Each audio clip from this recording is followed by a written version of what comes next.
তুমি ছাড়া কোনো উপাস্য নাই। তুমি মহাপবিত্র, আমি পাপী, আমি গুনাহগার, আমায় ক্ষমা করো। প্রভু হে, তুমি ছাড়া কোনো উপাস্য নাই। তুমি মহাপবিত্র, আমি পাপী, আমি গুনাহগার, আমায় ক্ষমা করো। প্রভু হে, তুমি ছাড়া কোনো উপাস্য নাই। তুমি মহাপবিত্র, আমি পাপী, আমি গুনাহগার, আমায় ক্ষমা করো। প্রভু হে, তুমি ছাড়া কোনো উপাস্য নাই। তুমি মহাপবিত্র, আমি পাপী, আমি গুনাহগার, আমায় ক্ষমা করো। প্রভু হে, তুমি ছাড়া কোনো উপাস্য নাই। তুমি মহাপবিত্র, আমি পাপী, আমি গুনাহগার, আমায় ক্ষমা করো। প্রভু হে, তুমি ছাড়া কোনো উপাস্য নাই। তুমি মহাপবিত্র, আমি পাপী, আমি গুনাহগার, আমায় ক্ষমা করো। প্রভু হে, তুমি ছাড়া কোনো উপাস্য নাই। তুমি মহাপবিত্র, আমি পাপী, আমি গুনাহগার, আমায় ক্ষমা করো। প্রভু হে, তুমি ছাড়া কোনো উপাস্য নাই। তুমি মহাপবিত্র, আমি পাপী, আমি গুনাহগার, আমায় ক্ষমা করো। প্রভু হে, তুমি ছাড়া কোনো উপাস্য নাই। তুমি মহাপবিত্র, আমি পাপী, আমি গুনাহগার, আমায় ক্ষমা করো। প্রভু হে, তুমি ছাড়া কোনো উপাস্য নাই। তুমি মহাপবিত্র, আমি পাপী, আমি গুনাহগার, আমায় ক্ষমা করো। প্রভু হে, তুমি ছাড়া কোনো উপাস্য নাই। তুমি মহাপবিত্র, আমি পাপী, আমি গুনাহগার, আমায় ক্ষমা করো। প্রভু হে, তুমি ছাড়া কোনো উপাস্য নাই। তুমি মহাপবিত্র, আমি পাপী, আমি গুনাহগার, আমায় ক্ষমা করো। প্রভু হে, তুমি ছাড়া কোনো উপাস্য নাই। তুমি মহাপবিত্র, আমি পাপী, আমি গুনাহগার, আমায় ক্ষমা করো। প্রভু হে, তুমি ছাড়া কোনো উপাস্য নাই। তুমি মহাপবিত্র, আমি পাপী, আমি গুনাহগার, আমায় ক্ষমা করো। প্রভু হে, তুমি ছাড়া কোনো উপাস্য নাই। তুমি মহাপবিত্র, আমি পাপী, আমি গুনাহগার, আমায় ক্ষমা করো। প্রভু হে, তুমি ছাড়া কোনো উপাস্য নাই। তুমি মহাপবিত্র, আমি পাপী, আমি গুনাহগার, আমায় ক্ষমা করো। প্রভু হে, তুমি ছাড়া কোনো উপাস্য নাই। তুমি মহাপবিত্র, আমি পাপী, আমি গুনাহগার, আমায় ক্ষমা করো।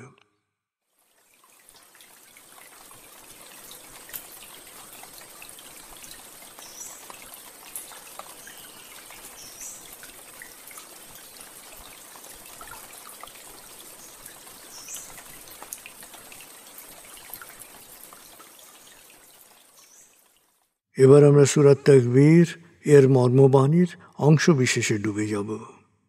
তারপর ডুবে যাব আজকের জন্য নির্ধারিত সূরার তেলাওয়াত ও মর্মবাণীতে। 81 সূরা তাকবীর। দয়াময় মেহেরবান আল্লাহর নামে। যখন সূর্য অন্ধকারে ঢেকে যাবে, যখন তারকারাজি নিজেদের আলো হারাবে, যখন পর্বতমালা মরীচিকার ন্যায় উধাও হবে, যখন পূর্ণ গর্ভবতী উটনী পরিত্যক্ত হবে, যখন সকল বন্য পশুকে একত্র করা হবে, যখন সমুদ্রের জলরাশি স্ফীত হবে, যখন দেহে আবার আত্মা সংযুক্ত হবে, যখন জীবন্ত কবর দেয়া শিশুকন্যাকে জিজ্ঞেস করা হবে কি অপরাধে তাকে হত্যা করা হয়েছিল, যখন প্রত্যেকের আমলনামা দেখানো হবে, যখন আকাশের আবরণ সরানো হবে, যখন জাহান্নামের আগুন গনগনে লাল করা হবে, যখন জান্নাতকে দৃশ্যমান করা হবে, সেদিন প্রত্যেকেই জানতে পারবে কি পরিণতির জন্যে সে নিজেকে প্রস্তুত করেছে, বুঝতে পারবে কি করা উচিত ছিল আর কি করা উচিত হয়নি। সাক্ষী আবর্তনশীল নক্ষত্র, কক্ষপথে দৃশ্যমান গ্রহসমূহ যা এক সময় অদৃশ্য হয়, সাক্ষী রাতের অবসান মুহূর্ত এবং প্রভাতের আগমন কাল। নিশ্চয়ই এই কোরআন আরশের সার্বভৌম অধিপতির নিকট উচ্চ মর্যাদা সম্পন্ন সম্মানিত রসুলের মুখ নিঃসৃত, যার কথা অবশ্যই বিশ্বাসযোগ্য ও মানা উচিত।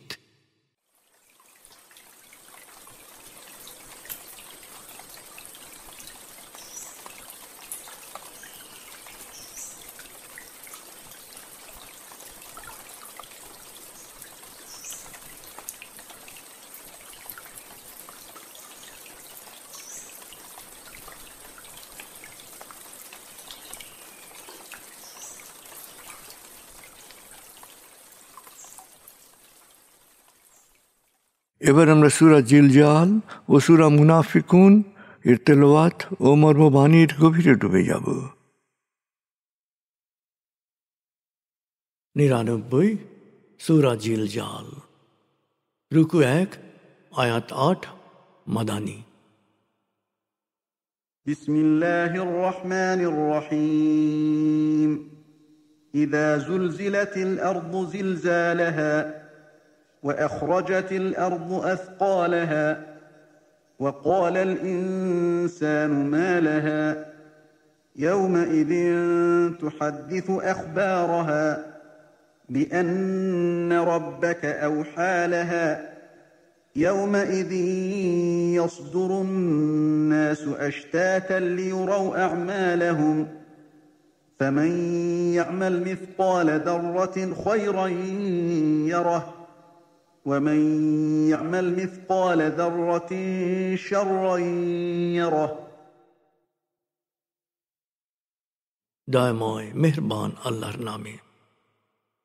পৃথিবী যখন ভয়াবহ কম্পনে প্রকম্পিত হবে আর জমিন যখন তার ভেতরে সবকিছু বাইরে নিক্ষেপ করবে, তখন মানুষ বলে উঠবে, এর কি হলো? সেদিন প্রতিপালকের নির্দেশে জমিন তার বুকের উপর সংঘটিত সমস্ত ঘটনা বয়ান করবে। সেদিন সকল মানুষ এক এক করে আলাদাভাবে উপস্থিত হবে এবং পৃথিবীতে সে যা করেছে তার প্রতিটি কাজ তাকে দেখানো হবে। যে পৃথিবীতে অনুপরিমাণ সৎকর্ম করেছে সে তা দেখতে পাবে, আর যে অনুপরিমাণ অন্যায় করেছে সে তাও দেখবে সুস্পষ্টভাবে।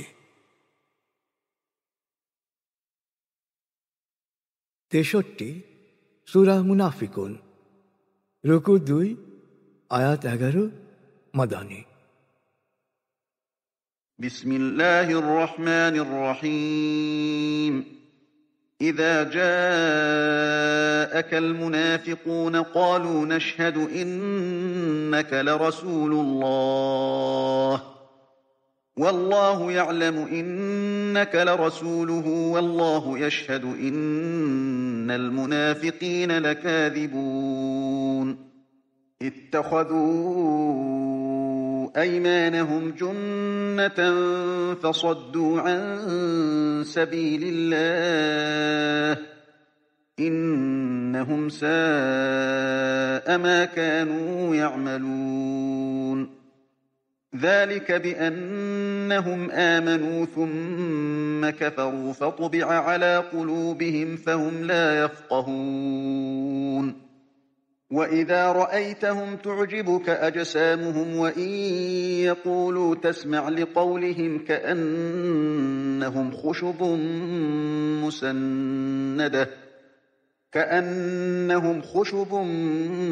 مسندة يحسبون كل صيحة عليهم هم العدو فاحذرهم قاتلهم الله أنى يؤفكون وإذا قيل لهم تعالوا يستغفر لكم رسول الله لووا رؤوسهم ورأيتهم يصدون وهم مستكبرون سواء عليهم أستغفرت لهم أم لم تستغفر لهم لن يغفر الله لهم إن الله لا يهدي القوم الفاسقين هم الذين يقولون لا تنفقوا على من عند رسول الله حتى ينفضوا ولله خزائن السماوات والأرض ولكن المنافقين لا يفقهون يقولون لئن رجعنا إلى المدينة ليخرجن الأعز منها الأذل ولله العزة ولرسوله وللمؤمنين ولكن المنافقين لا يعلمون يا أيها الذين آمنوا لا تلهكم أموالكم ولا أولادكم عن ذكر الله ومن يفعل ذلك فأولئك هم الخاسرون وأنفقوا مما رزقناكم من قبل أن يأتي أحدكم الموت فيقول رب لولا أخرتني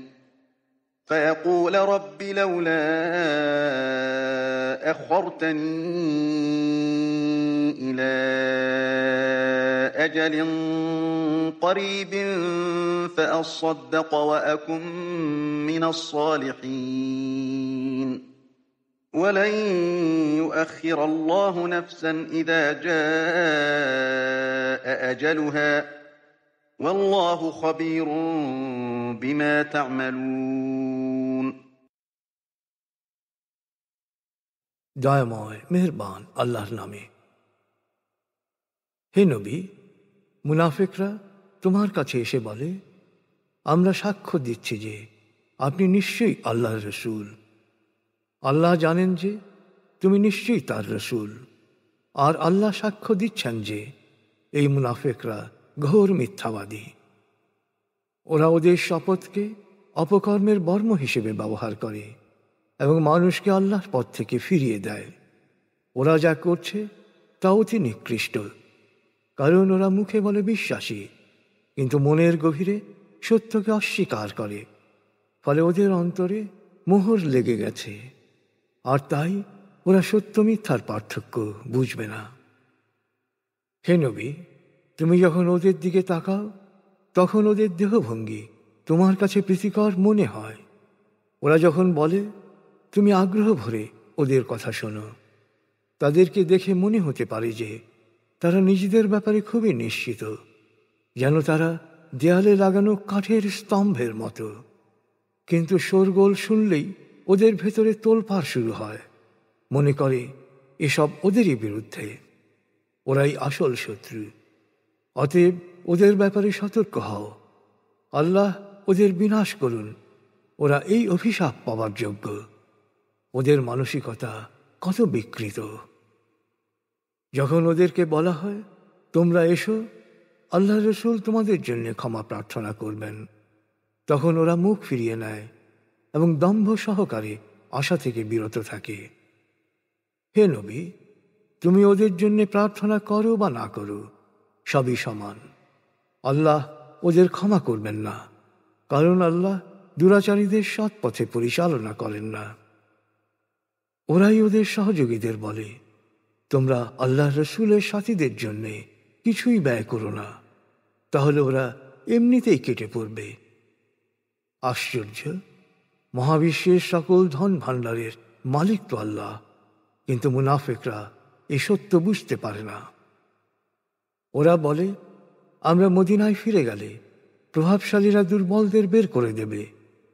কিন্তু প্রভাব আর মর্যাদা তো আল্লাহর, তার রসূলের এবং বিশ্বাসীদেরই। কিন্তু মুনাফিকরা এ ব্যাপারে মোটেও সচেতন নয়। হে বিশ্বাসীগণ, তোমাদের প্রতিপত্তি, ধন সম্পত্তি ও সন্তান সন্ততি যেন তোমাদেরকে আল্লাহর স্মরণে গাফেল বা উদাসীন না করে। যদি গাফেল হও তবে তোমরা ক্ষতিগ্রস্ত হবে। আমি তোমাদেরকে যে জীবনোপকরণ দিয়েছি, সময় থাকতেই তা থেকে অন্যের জন্যে ব্যয় করো, যাতে মৃত্যুর মুহূর্তে কথা বলতে না হয়, হে আমার প্রতিপালক, আমাকে আরেকটু সময় দাও, আমি দান করে সৎকর্মশীলদের অন্তর্ভুক্ত হই।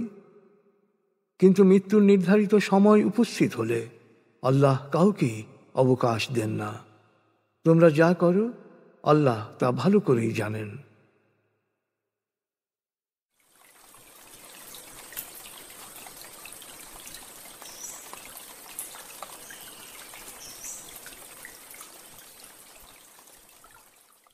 আপনি এতক্ষণ মর্মবাণীর গভীরে ডুবেছিলেন। এবার আপনার মনে মর্মবাণীর যে বিষয়গুলো দাগ কেটেছে সেই বিষয়গুলোর ভাবনায় ডুবে যান।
এবার আমরা জিকির ও দোয়ার গভীরে ডুবে যাব।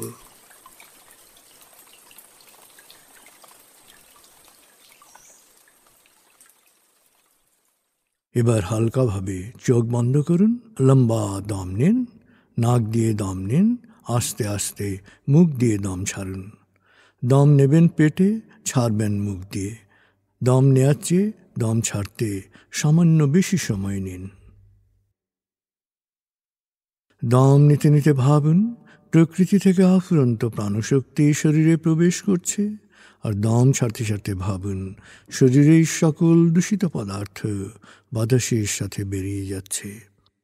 নাক দিয়ে দম নিতে নিতে ভাবুন প্রকৃতি থেকে আফুরন্ত প্রাণশক্তি শরীরে প্রবেশ করছে, আর মুখ দিয়ে দম ছাড়তে ছাড়তে ভাবুন শরীরের সকল দূষিত পদার্থ বাতাসের সাথে বেরিয়ে যাচ্ছে। দম নিতে নিতে ভাবুন প্রকৃতি থেকে আফুরন্ত প্রাণশক্তি শরীরে প্রবেশ করছে। দম ছাড়তে ছাড়তে ভাবুন শরীরের সকল দূষিত পদার্থ বাতাসের সাথে বেরিয়ে যাচ্ছে। দম নিতে নিতে ভাবুন প্রকৃতি থেকে আফুরন্ত প্রাণশক্তি শরীরে প্রবেশ করছে, আর দম ছাড়তে ছাড়তে ভাবুন শরীরের সকল দূষিত পদার্থ বাতাসের সাথে বেরিয়ে যাচ্ছে। দম নিতে নিতে ভাবুন প্রকৃতি থেকে আফুরন্ত প্রাণশক্তি শরীরে প্রবেশ করছে, আর দম ছাড়তে ছাড়তে ভাবুন শরীরের সকল দূষিত পদার্থ বাতাসের সাথে বেরিয়ে যাচ্ছে। এবার দম স্বাভাবিক হতে দিন। স্বাভাবিকভাবে নাক দিয়ে দম নিয়ে নাক দিয়ে দম ছাড়ুন। আপনার অঙ্গ শিথিল ও নিষ্প্রাণ হয়ে আসছে। এবার নাক দিয়ে ধীরে ধীরে দম নিয়ে বেশ সময় নিয়ে ধীরে ধীরে নাক দিয়ে দম ছাড়ুন। দম নেওয়ার চেয়ে ছাড়ায় সময় একটু বেশি নিন। ধীরে ধীরে দম নিন, ধীরে ধীরে দম ছাড়ুন। ধীরে ধীরে দম নিন, ধীরে ধীরে দম ছাড়ুন। ধীরে ধীরে দম নিন, ধীরে ধীরে দম ছাড়ুন। ধীরে ধীরে দম নিন, ধীরে ধীরে দম ছাড়ুন। ধীরে ধীরে দম নিন, ধীরে ধীরে দম ছাড়ুন। এবার দম স্বাভাবিক হতে দিন। আপনি এখন দম খেয়াল করুন। বাতাস নাক দিয়ে ফুসফুসে প্রবেশ করছে, আবার বেরিয়ে আসছে। আপনার পুরো মনোযোগ নাকে দমের প্রবেশ পথে দিন। বাতাস স্বাভাবিক যাওয়া আসা করুক, আপনি শুধু দম খেয়াল করুন।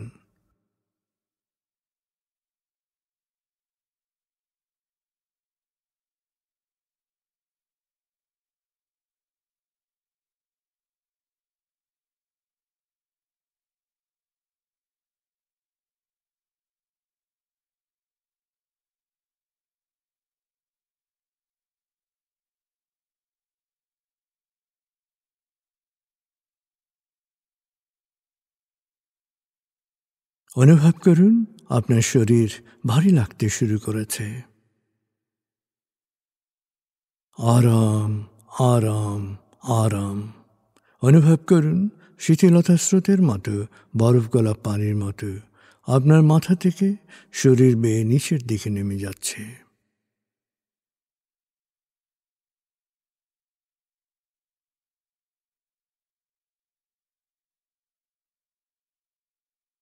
আপনি এখন পুরোপুরি শিথিল। শিথিলায়নের গভীর স্তরে প্রবেশ করেছেন আপনি।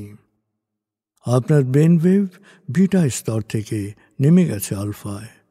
মনের বাড়ির পথে আপনি এখন আলফা স্টেশনে এসে পৌঁছেছেন। এই স্টেশনে আপনার জন্য রয়েছে বিশেষ ওয়েটিং রুম। আলফা স্টেশন থেকে আপনি এখন মনের বাড়িতে যাচ্ছেন। আমি গণনা শুরু করছি। 19,